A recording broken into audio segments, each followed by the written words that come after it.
This is the Squire 555. It's going to be joining the lever lock tour as the starter lock. It is a cutaway. It should have this keyway guard and door on it.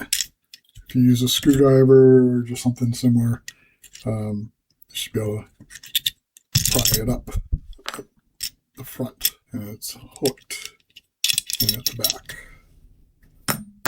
And if you remove it, you got a cutaway. So the tools, this is the tension wrench, and this is the pick and wire. You want the shorter end. So this side's going to go in the handle. That's what this one looks like.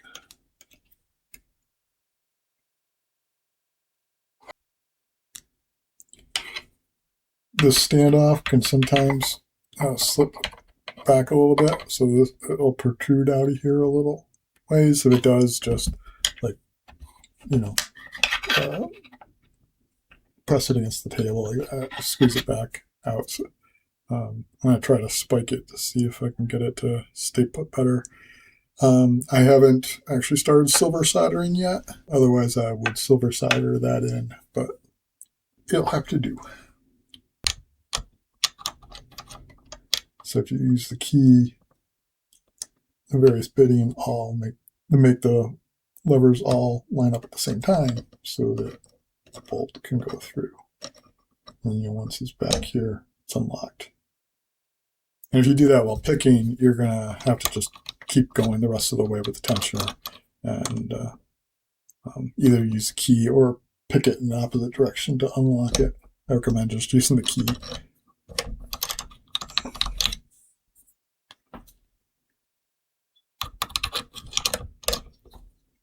And really, it didn't feel like anything was setting until it popped. I don't feel much in these Squires.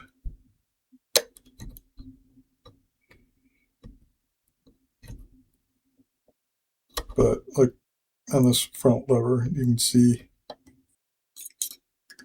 we want these openings here to be lined up with this fence. This post here is called the fence. It's stuck back on the bolt that we are, well, not the bolt, but the back plate that we're tensioning with tensioner back here.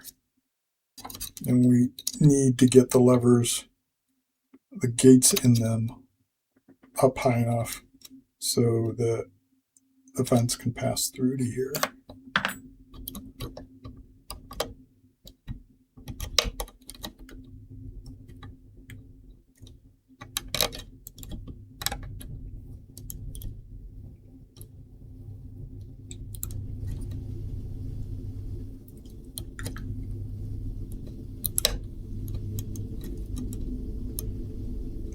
Like that's almost there, but we'll probably need a nudge at some point.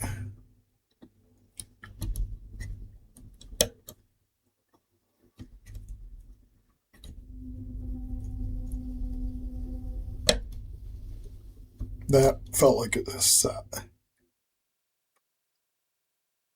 And it's got a fair bit of spring. It's like I can turn the wire a fair bit until I find contact with the lever, and then once I do, it's got some spring to it, so that tells me it's set. This one is like, I can feel the spring right near the bottom, and now it's binding a bit. Now I got spring again, so I'm going to go off it. Number one bound a bit. Now it's springing near the top. 2 feels like it's about to set. I think it's set. There wasn't a click or anything like that, but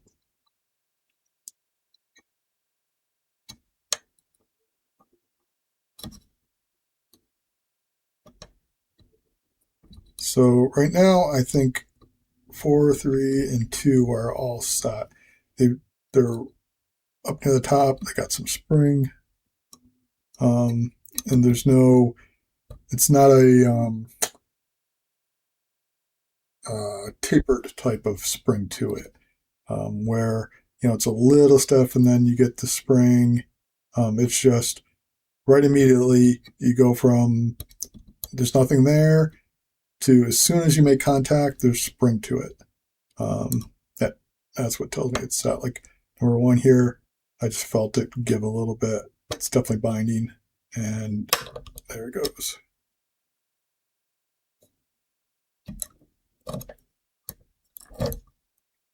And I'm just gonna, I haven't pushed it all the way across, but you can see the fence there moving back and forth through the gates that are all lined up now.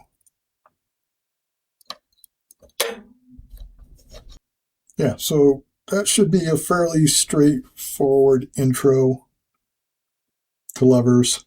It's not the best lock for it, just because I don't think the feedback is particularly good on it.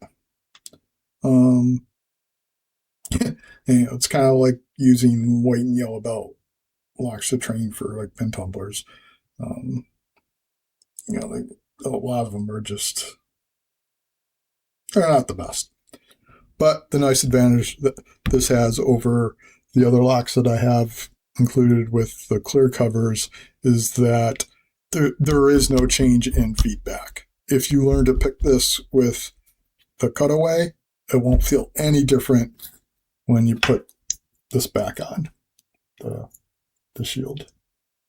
So basically, the lock is the lock, whereas like the Fortress can feel different because of the way the plastic cover interacts with the levers differently than the metal cover does. Popped off the keyway shield. It is guttable because I replaced the rivets with bolts. I've already loosened up the nuts on this side.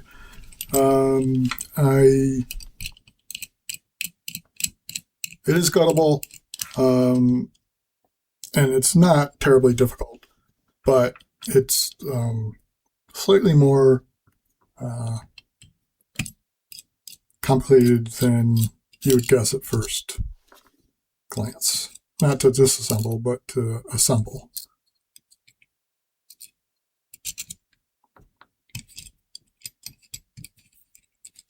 And I'm taking it apart now, not just to demonstrate, but I want to do a couple touch-ups to some of the spacers, because they're just a little bit long.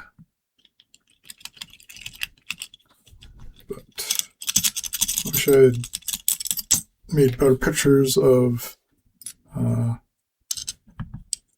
the lock before doing the work, but there are pictures of the 440 on the LPU site, and pretty much it's the same construction. It's just this is pretty much all stainless steel instead of the forged steel.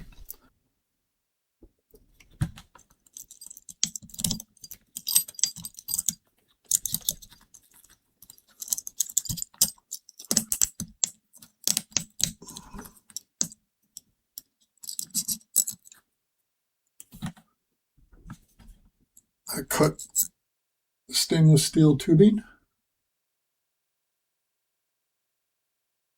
to replace the rivets, and I drove into these two spots on this outer rim. Those are narrow enough so that they're the same height, but couple of these are just a little too long. So I'm just going to file those down just a little bit more.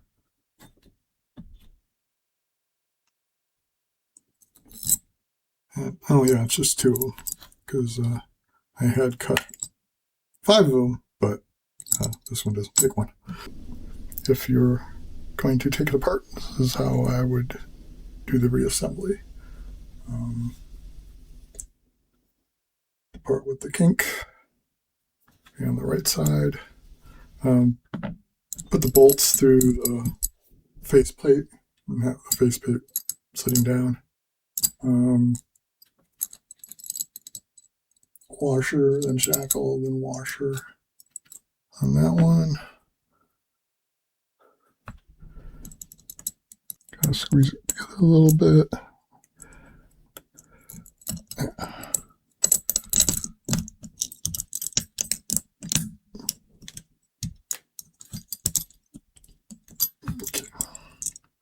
And I had pulled out the rivets and replaced them with these bolts. But I don't want to rely on just this rim for a standoff. So I put 2 pieces of the cut tubing into the spring there for the outer rim, and then these 2, these will stay put, but these 2 are loose, so you just got to put them around those 2 bolts.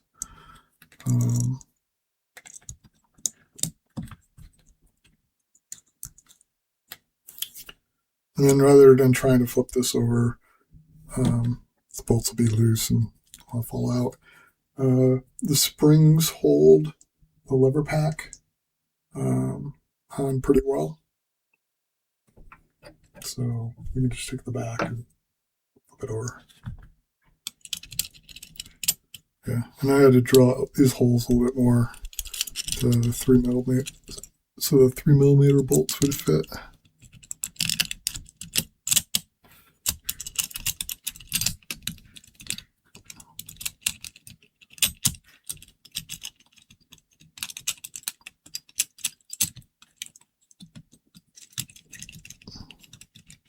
Tremors don't help, especially with 5 holes to line up.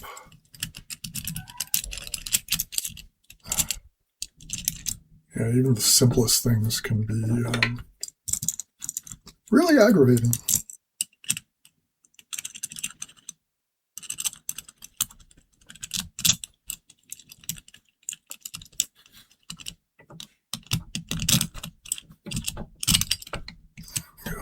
There we go. Oops, that was dumb.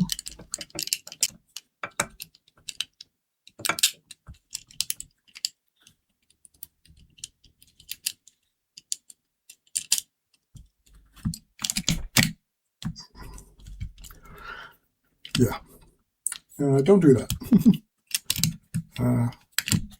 And press down on the lock to hold the bolts in place, at least to get the nut started.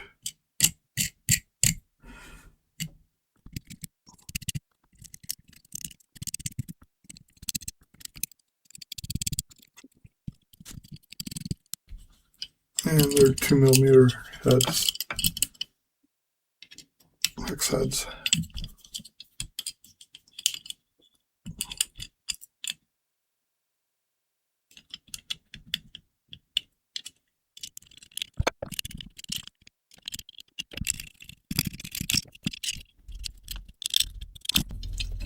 So snug, decently snug so they don't come loose. That's good enough. They don't need to be super tight. But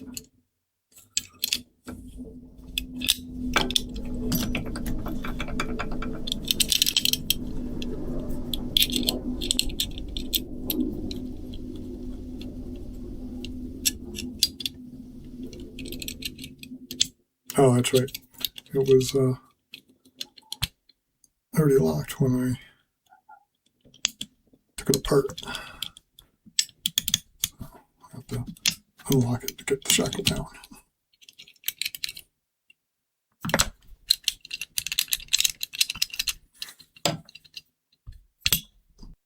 Yeah, so let me know if you have any problems with it, and good luck with them. Hope you enjoy them.